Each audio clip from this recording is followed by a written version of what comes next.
Olá, amigos, TV Nova Luz, iluminando o seu dia. Nós estamos no primeiro Congresso Espírita da Baixada Fluminense. Está aqui comigo André Trigueiro, que tem trabalhado intensamente pela valorização da vida. André, conversa comigo a respeito desse seu trabalho. Inclusive, você tem uma obra, um livro muito especial a respeito. Quando a gente fala de valorização da vida, no meu entender, a gente está falando no sentido mais plural, sistêmico, que alcança o mundo, o planeta. Então tem um livro de 2009 chamado Espiritismo e Ecologia que fala sobre a necessidade do espírita se conscientizar de que faz parte do pacote de missões na atual encarnação cuidar bem da nossa casa comum. E isso precisa estar incorporado à nossa cosmovisão de vida, mundo, universo.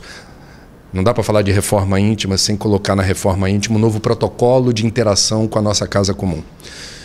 E no ano passado lançamos, aí eu estou falando da proteção da vida no sentido individual, um livro chamado Viver é a Melhor Opção, a Prevenção do Suicídio no Brasil e no Mundo, né? Onde a gente sai da esfera do macrocosmo, da proteção da vida pela vida, onde houver vida, e entra no universo do microcosmo, do indivíduo, do espírito imortal, que em transição pela Terra, num corpo físico, por vezes não consegue perceber o que está em jogo quando surge a ideia do autoextermínio como uma possível solução diante de problemas, adversidades, frustrações, desilusões. Então, o livro, ele majoritariamente aborda a ciência médica, a suicidologia, que é uma informação que a gente precisa ter. Não se resolve o problema da prevenção do suicídio só com passe, prece e meditação. A gente precisa ter o conhecimento da ciência médica para saber o que está por trás dos problemas que podem resultar na ideia trágica e com consequências muito difíceis no plano espiritual do suicídio. Essa questão é multidisciplinar, como o André tem me falado e tem falado muito nos seus trabalhos. E o livro que eu tive a oportunidade de ler é excepcional. Eu gostaria que você me falasse das causas mais comuns. Segundo a Organização Mundial da Saúde, nós temos aproximadamente 804 mil óbitos por ano por suicídio no mundo. 804 mil oficialmente registrados. Há o problema da subnotificação, tende a ser muito maior esse número. 2.200 casos em média por dia. Um novo óbito por suicídio a cada 40 segundos. A Organização Mundial da Saúde afirma que em 90% dos casos os suicídios estão relacionados a psicopatologias, patologias de ordem mental, que são diagnosticáveis e tratáveis. Então, para ficar claro, de cada 10 casos de suicídio, 9 são evitáveis. Desse pacote de suicídios evitáveis, o principal fator de risco está associado à depressão em mais de 30% dos casos. Existem vários tipos de depressão. As depressões mais graves merecem muita atenção. Quando há, por exemplo, depressão associada ao alcoolismo, o risco é muito grande. Quando há uma tentativa de suicídio, percentualmente a chance de haver uma segunda tentativa é enorme. Então, é um fator de risco ter tentado uma vez. Nós temos o uso de drogas lícitas ou ilícitas, que é um fator de risco, porque quando passa o barato da droga, a euforia, invariavelmente mergulha-se num território muito hostil ao equilíbrio, à serenidade, que você começa a perder o que há de mais precioso na vida, que é o livre-arbítrio. Você já não tem o domínio sobre você, a droga passa a ter o domínio sobre a tua vontade, e isso é muito perturbador. E há todas as outras psicopatologias, como esquizofrenia, bipolaridade, transtorno de personalidade, que, se bem diagnosticadas, se não é possível curar aqui ou ali, é possível tratar. Eu conheço, e fazendo o trabalho do livro, várias pessoas acometidas de psicopatologias graves e que conseguiram ter qualidade de vida com uma mistura de cuidados estratégicos que vão, se for depressão, antidepressivo, trabalhar a bioquímica do cérebro. A gente precisa descobrir como a depressão ela tem uma função reguladora importante do equilíbrio e da autoestima. Não resolve o problema da depressão, mas ajuda a seguir em frente. A terapia, a psicoterapia, quer dizer, o apoio psicológico ajuda você a construir ou reconfigurar a autoestima e entender a sua presença no mundo, de que maneira você, desde pequeno, recebeu que tipo de influência de seus pais ou responsáveis, por que você tem certas reações inexplicáveis, conhecer melhor o lado oculto da Lua. O inconsciente precisa ser tangibilizado e compreendido porque a maior parte das nossas reações ou decisões tem origem nos escaninhos da inconsciência. E a gente precisa ter noção disso, né? E, por último, mais não menos importante, aterrissando no território da doutrina espírita, a fluidoterapia, né? Quer dizer, o passe magnético, ele é a profilaxia da nossa psicosfera, né? Quer dizer, a gente precisa desse tipo de recurso, entre outras razões, porque ele é complementar às outras formas de você lidar com o problema da depressão. E existem alguns estudos de psiquiatras espíritas dando conta de que em pelo menos 65% dos casos de depressão há intercorrência com obsessores. Então, a fluidoterapia atua no sentido de higienizar a tua psicosfera, removendo eventuais miasmas ou formas de pensamento que atrapalham a sua jornada. Então, veja, você apontou bem, é multidisciplinar o enfrentamento do problema, porque é uma complexidade. E nós espíritas precisamos, assim, ter muita cautela de evitar generalizações. O grande aprendizado dessa pesquisa, que não se encerrou com o livro, mas eu venho procurando me informar sobre esse assunto desde 1999, o grande aprendizado até aqui é que a gente não pode generalizar. Todo suicídio acontece por causa disso. Todo suicida no plano espiritual tem o mesmo destino. Não. Cada caso é um caso. É muito interessante. Uma das coisas de um livro que me chamou muito a atenção é que o André narra que existe uma lenda, algumas lendas, né? Uma delas é que quando a pessoa anuncia, ela não tenta o suicídio. Me fala um pouco disso. É melhor não arriscar. Quer dizer, é possível que alguma pessoa, independentemente da idade, do nível de renda, da escolaridade, quando fala ou escreve qualquer mensagem que possa ser entendida como uma possibilidade de abandonar a vida e a existência. A gente está tendo hoje Enem aqui no Rio de Janeiro, no Brasil. É possível que alguns estudantes massacrados pela rotina de estudo digam: se eu não passar no Enem, eu não quero saber mais disso aqui, não. Nada me interessa.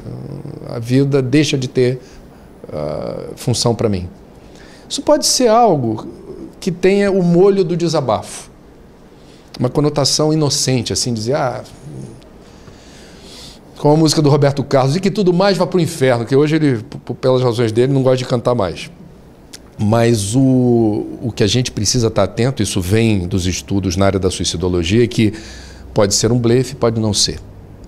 Eu conheci uma senhora psiquiatra de Belo Horizonte, que me deu de presente um livro que era o diário do filho dela, que morreu por suicídio. Ela com muita consciência de todos os sinais ou todos os fatores de risco, não conseguiu perceber o que estava acontecendo com o filho, maior de idade,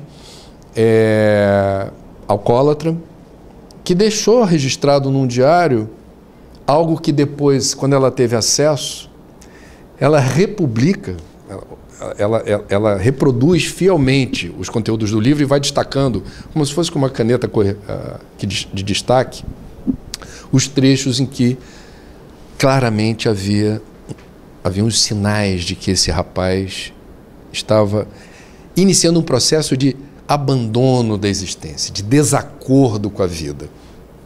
Então a gente precisa estar atento aos sinais. A pessoa pode ficar encapsulada, isolada socialmente, não comenta como é que foi o dia, não se entusiasma com nada, fica muito ilhada em si mesma, não fala de projetos futuros, não consegue se animar com a vida. Isso pode ter várias razões. Uma delas, ela pode já estar num processo assim de uma existência sem vida, de algo que não tem sentido, não tem função, não tem brilho, não tem viço. E a gente precisa estar atento a isso, porque isso acontece com mais frequência do que a gente imagina. E existem os casos que não dão pistas. E aí a prevenção se torna quase impossível. E são os gatilhos da impulsividade.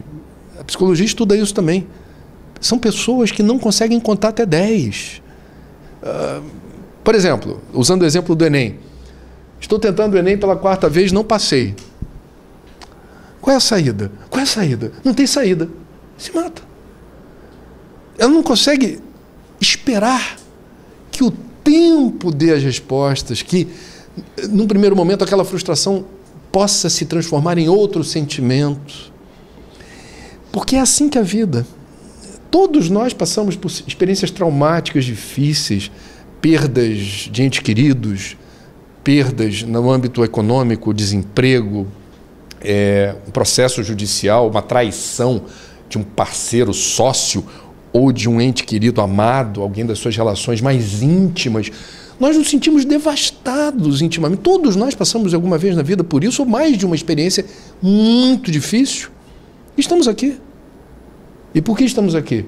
Porque não nos deixamos levar por um gatilho que existe, precisa ser desarmado. As pessoas precisam conhecer que esse protocolo de resposta ele está colocado em algumas pessoas e ele é ameaçador à vida. Um outro fator de risco é a proximidade do meio. É altíssimo o índice de suicídio entre policiais militares, policiais federais, entre pessoas que têm acesso à arma. Porque no auge do desespero, da angústia ou da aflição, a proximidade da ferramenta ou do meio que pode precipitar a solução configura um risco. Isso é fato, eu diria, estatisticamente. Eu recebi muitos convites de entidades ligadas a corporações que usam armas e por elas eu soube aquilo que eu já tinha ouvido os suicidólogos comentarem. Existe uma questão colocada estatística entre pessoas que têm acesso à arma.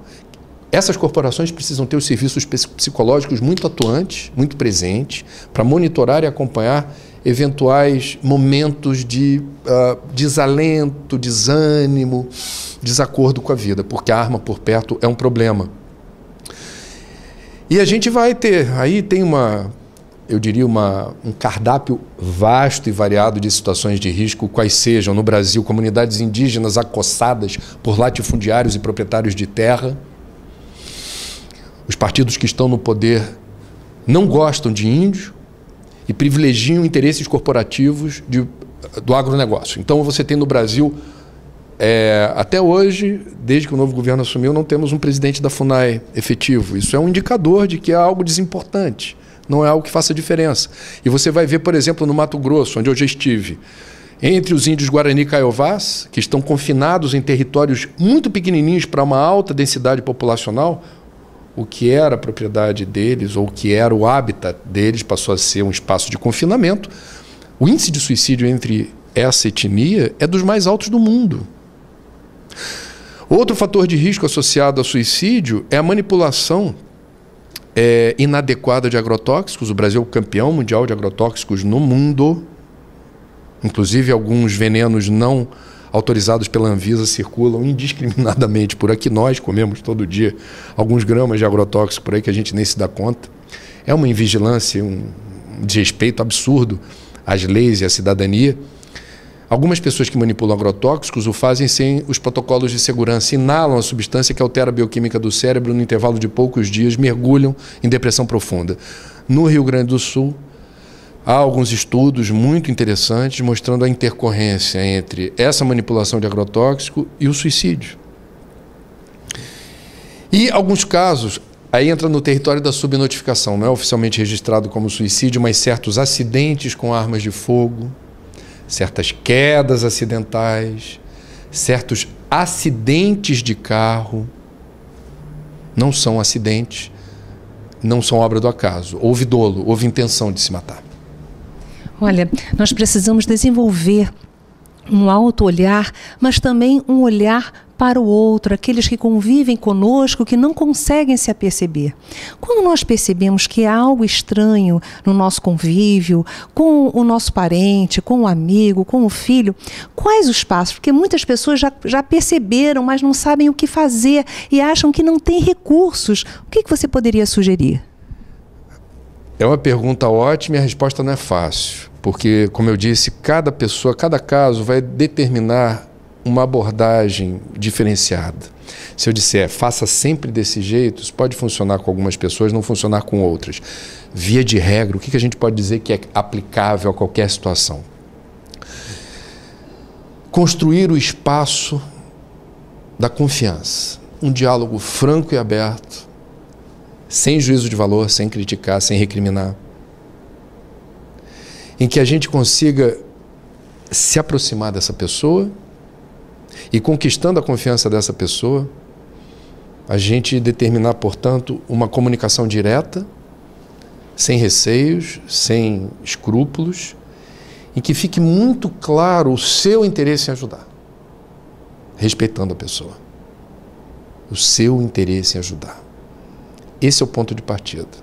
Conquistar a confiança. Eu não sei o que você está passando, mas eu percebo que é algo muito difícil, muito doloroso. Me deixa estar perto, porque eu amo você, eu te quero bem, eu preciso que você entenda que eu posso fazer algo e, se você deixar, você não tem nada a perder. O pior que pode acontecer é você continuar como está. Tentar, portanto, construir esses canais de comunicação e procurar ajuda, porque a gente precisa ter o diagnóstico claro. Por que eu estou falando isso? São os desafios que o livro coloca. Diagnósticos apressados podem ser trágicos. Eu conheço um caso real de uma pessoa de renda, bom nível de escolaridade, do Rio de Janeiro, que chegou no médico já se autodeclarando depressivo. Eu tenho uma família excelente, materialmente eu estou bem, tenho uma ótima profissão, mas não estou bem com a vida. Estou me sentindo prostrado, sem ânimo.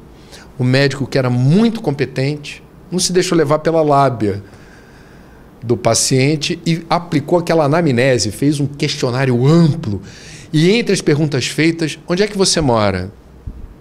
Moro no Recreio dos Bandeirantes. Recreio? Casa ou condomínio? Casa. A água que você bebe é água encanada, água de poço, água de poço. Você confia na tua água? Eu fiz uma dosagem em laboratório há 2 anos atrás. Já passou muito tempo, faça outra, traga aqui. Entre vários outros exames, pediu análise da água. A água que ele estava bebendo estava saturada de ameba. E ele era uma colônia ambulante de amebas, que são parasitas que drenam fluido vital, drenam energia. Portanto, um simples exame de fezes determinou que o diagnóstico ali não era depressão. Ele estava prostrado porque não tinha energia para levantar de manhã, para trabalhar, para ser feliz, porque a ameba estava drenando fluido vital. O vermífugo mudou o estado de espírito desse homem, que 2 ou 3 semanas depois voltou ao consultório falando: estou ótimo, vida que segue. O outro problema grave no Brasil é que nós vamos verificar que a maioria absoluta das faculdades de medicina não traz uma informação sobre suicídio, como lidar com pessoas que desejam se matar, o que fazer com esse segmento. Sendo este problema um caso de saúde pública no mundo, segundo a Organização Mundial da Saúde. No Setembro Amarelo, que todo ano nós temos uma campanha no mundo, e no Brasil está cada vez mais amarelo o mês de setembro, que é o mês da prevenção do suicídio, a gente está vendo mais faculdades de medicina e mais hospitais abrindo espaços para se discutir abertamente a formação de médicos e enfermeiros. Há um livro do Dr. Estelita Lins, da Fundação Oswaldo Cruz, que é suicidólogo. O livro chama-se Trocando 6 por Meia Dúzia, em que ele reproduz aspas, declaração de um médico numa enfermaria, na verdade um ambulatório, tinha uma pessoa acamada, toda quebrada, porque tentou se matar e não conseguiu, se atirando de um lugar alto, e esse médico dizendo em tom recriminatório para essa pessoa: da próxima vez, vê se você alcança o seu objetivo, porque você está ocupando um leito de alguém que quer viver. Essa pessoa traiu o juramento de Hipócrates. Não merece ser chamada de médica. É disso que eu estou falando. Então, na formação médica, a gente tem que abrir espaço, não pode ser uma disciplina eletiva. Como lidar com um segmento crescente, posto que, sendo a depressão o principal fator de risco suicida, e a depressão, segundo a Organização Mundial do Trabalho, deverá ser até 2020, daqui a 3 anos, já estamos quase em 2017, o principal fator incapacitante para o trabalho. Hoje a depressão é o segundo maior fator incapacitante para o trabalho. Quem trabalha em RH de empresa, conhece os bastidores das pessoas que pedem licença médica, etc. Pergunte para qualquer pessoa de RH que você conhece qual a importância da depressão no dia a dia, no trabalho deles. Cresce exponencialmente. Num mundo como esse, o médico tem que estar preparado para lidar com essa situação. No Brasil, quem não tem recursos para bancar um psiquiatra, um psicólogo, procurar um bom diagnóstico sobre esses problemas que podem estar associados ao risco suicida, deve procurar as unidades de saúde que protocolarmente estão imbuídas, foram preparadas para acolher esse segmento. E a gente, na verdade, cobra do governo federal e do Ministério da Saúde que capacite médicos para esse fim. E eu acho que a sociedade precisa estar atenta. A gente fala de suicídio, não é porque a gente acha esse assunto super legal, não é porque a gente tem... eu, na verdade, entrei nessa a pedido de um espírito que se identificou num trabalho mediúnico com Marcelo Ribeiro, que era um jovem que desencarnou no Rio de Janeiro na década de 1950, frequentava o Centro Espírita André Luiz, chegou a psicografar algumas mensagens por Divaldo Pereira Franco e participava de um grupo socorrista de jovens suicidas na espiritualidade. Em 1999 ele aparece numa reunião mediúnica e fala: você não é jornalista?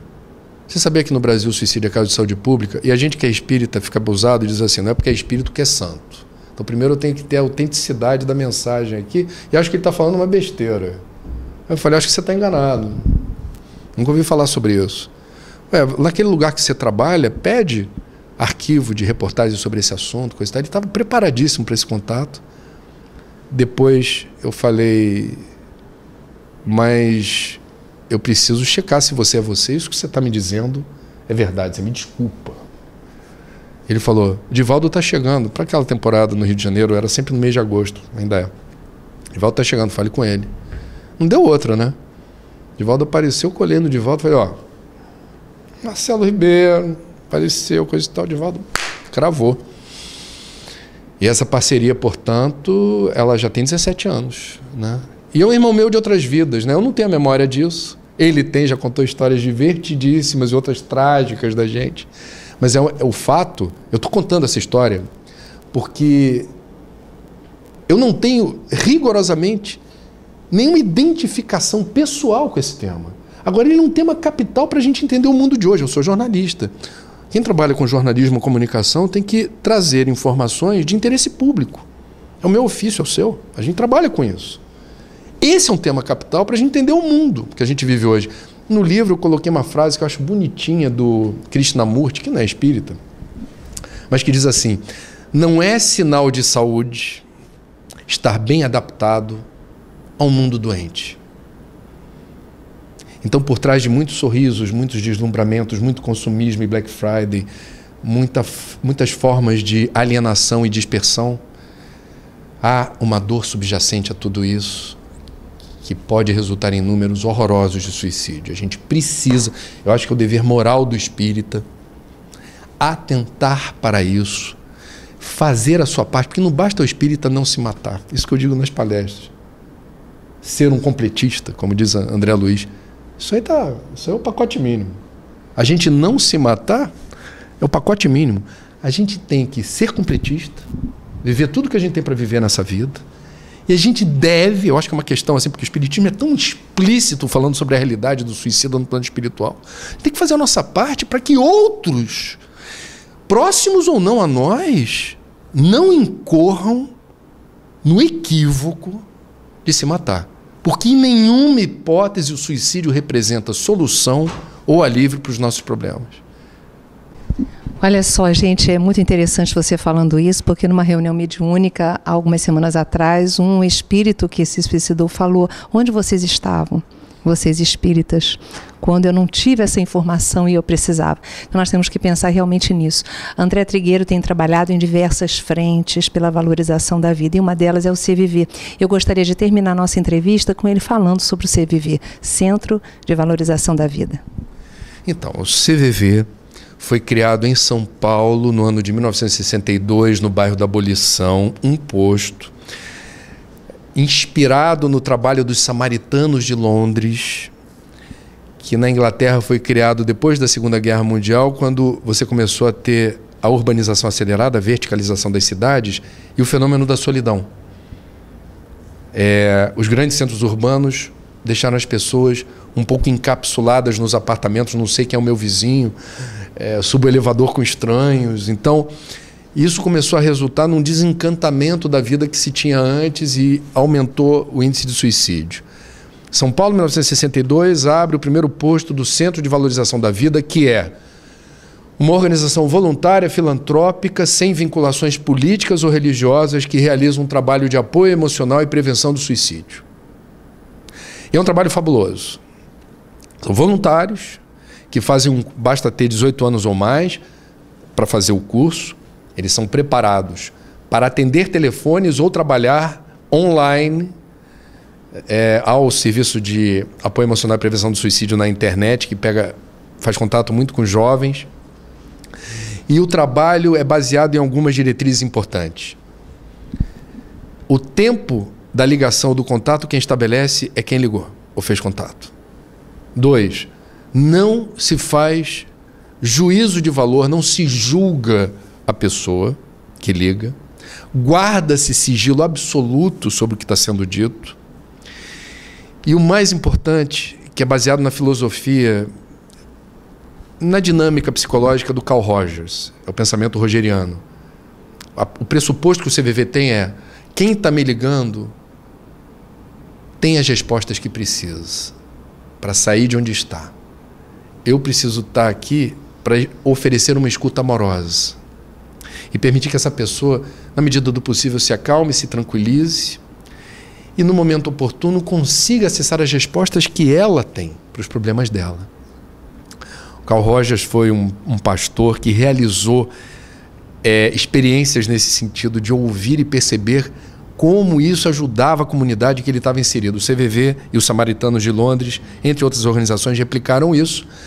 E é muito interessante a narrativa dos voluntários do CVV, sem prejuízo do sigilo, eu posso contar essas histórias. Quando alguém liga muito desesperado, muito angustiado, as pessoas percebem esse tom e, ao longo da conversa, percebem a mudança do tom de quem ligou. Como é que, quando você é ouvido, é percebido, é respeitado, aquilo que parece ser um monstro vira algo mais inofensivo. E é muito interessante a gratidão dessas pessoas. A Cássia Kiss, a atriz Cássia Kiss, certa vez de público, para mim, numa entrevista, declarou que num dado momento, muito angustiada, muito perturbada, ligou para alguém no CVV. E esse alguém, segundo ela, foi responsável pelo fato dela não ter desistido da vida.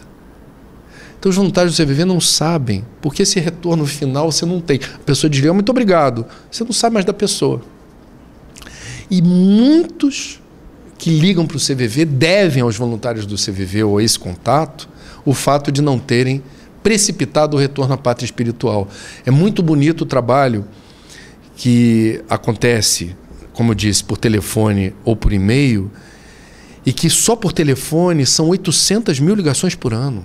No Brasil, sem nenhuma grande exposição nas mídias. Você não vê o CVV no horário nobre. Você vê a quantidade de gente que precisa fazer esse contato. Você pode ter uma família numerosa, muitos amigos, e nenhum dos seus amigos ou alguém da sua família tem a capacidade de te escutar, sem te julgar, pelo tempo que você precisar, e guardar sigilo. Você vale ouro no mundo de hoje. Como é que a gente valoriza? Como é que você estima? Quanto custa? Qual é o valor desse trabalho? É difícil estimar, porque nós vivemos num mundo onde as pessoas estão com pressa e cada vez menos disponíveis para dar atenção a quem quer que seja.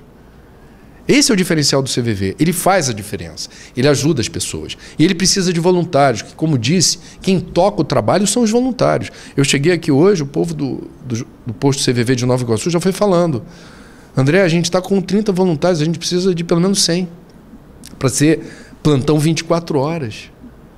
Então a minha missão aqui hoje também é lembrar para o povo da Baixada que tem postos do CVV no Rio de Janeiro e um posto em Nova Iguaçu que precisa de atenção e precisa de apoio. O CVV salva vidas e ele foi criado por um grupo espírita. Eu vou encerrar dizendo isso.